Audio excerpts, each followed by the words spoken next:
Teman-teman, pagi hari ini saya cek lagi, jadi saya beli pakan satu sak saja sambil cek harga, sambil menginformasikan ke kawan-kawan. Saya pakai 82P Popan. Ini harganya 300.000 kalau di sini. Ada yang lebih kurang lagi di toko lain, atau bahkan bisa lebih murah lagi kalau di pabriknya.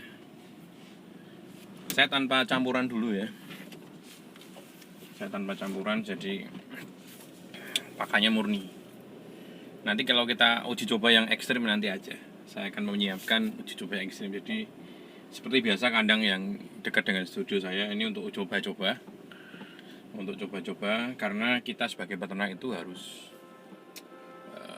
progres ilmu ya, progres ilmu.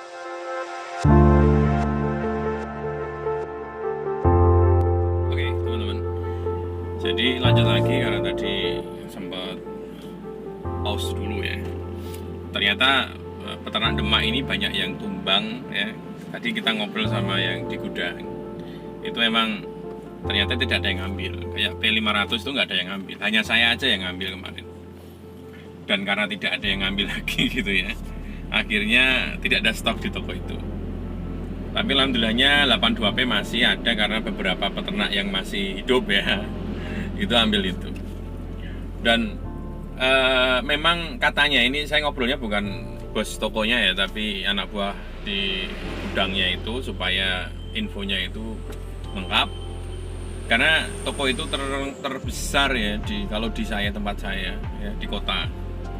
Kalau di daerah hanya ya, kalau di kota itu hanya itu yang besar. Dan saya nanyakan memang akhir-akhir ini peternak itu loyo gitu, artinya pembelian yang sebegitu banyak biasanya melayani bongkar muat itu sekarang sudah sedikit sekali. Tapi ini sekarang sudah mulai bangkit ya, mulai bangkit karena ada beberapa yang sudah beli rutin ya. Ya semoga teman-teman pemula lalu ada yang kemarin bisnis beternak puyuh lalu gagal lalu mencoba lagi, semoga beruntung aja ya, beruntung aja di era new normal ini, karena kebutuhan akan gizi itu diperhitungkan ya.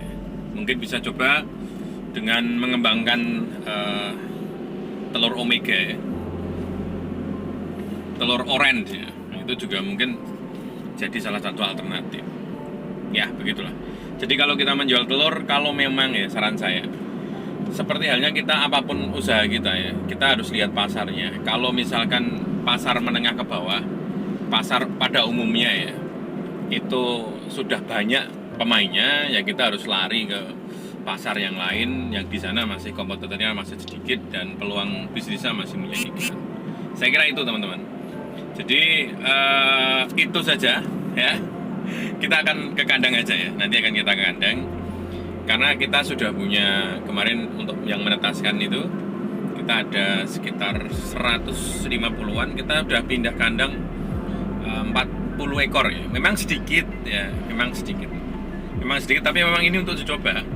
Jadi semua burung yang ada di kandang saya yang di dekat tempat kerja saya itu memang untuk studi saya sendiri ya, untuk uji coba ya, penelitian kecil-kecilan, karena memang gatal saja ya ketika ada teori yang sebegitu banyaknya kita tanpa bisa mempraktekkan. Jadi harus mempraktekkan. Kayak kemarin menggunakan Biclean atau Sunlight, Biclean dan GPU itu juga bisa dicoba juga, karena itu kan secara teori ya, secara teori seperti itu. Secara teori detail saya nggak paham, mengandung apa saya nggak tahu ya, kenapa harus seperti itu ya. Tapi dicoba saja, karena setelah dicoba nanti hasilnya bagus, baru kita teliti lebih dalam gitu. Karena kalau misalkan pakai Biclean ya, Biclean kan dia mematikan bakteri ya, memang mematikan bakteri yang luar biasa ya, bakteri dan virus. Makanya dia bisa menggantikan formalin ya untuk sterilisasi kandang. Nah, cuma sayangnya kan saya mikir manusia ini kan juga ada bakteri ya. Jadi manusia ini ada bakteri baik dalam tubuh pencernaan. Oke kawan-kawan, saya berlanjut ya, tadi saya belum ke kandang ya.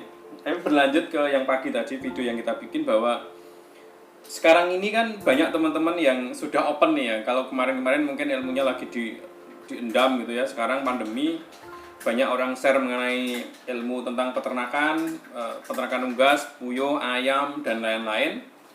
Sehingga ini membuat perpustakaan ilmu di YouTube itu semakin banyak. Saya semakin senang, dan tidak ada salahnya teman-teman juga mempraktekannya, karena setiap yang dibagi ya, yang di-share itu memang sudah dijalankan.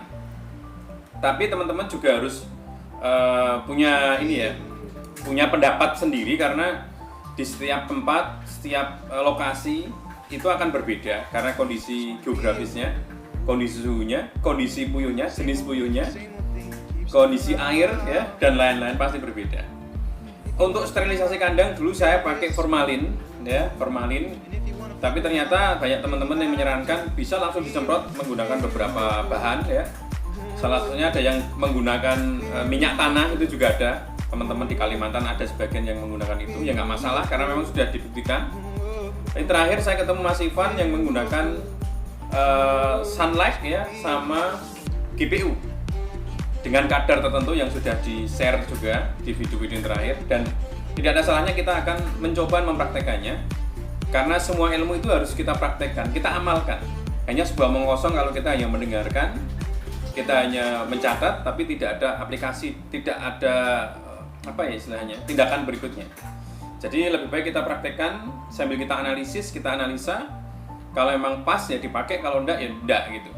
Tapi memang sebagian kita pakai, tidak semuanya ya. Jadi semakin banyak saya ngobrol dengan peternak-peternak yang senior, peternak-peternak hebat ya di seluruh Nusantara. Jadi akhirnya saya tidak saklek sih kalau saya tidak harus menggunakan sistem ini 100%, menggunakan sistem ini 100%, enggak. Kalau saya cuplek-cuplek gitu yang sekiranya sesuai dengan kondisi puyuh saya, sesuai kondisi dengan suhu di tempat saya, juga sesuai dengan budget juga. Karena kalau seperti Mas Ivan terakhir itu yang Bok Farm itu menggunakan GPU ya, GPU untuk minumnya, dan sabun cuci piring itu untuk minumnya setiap hari.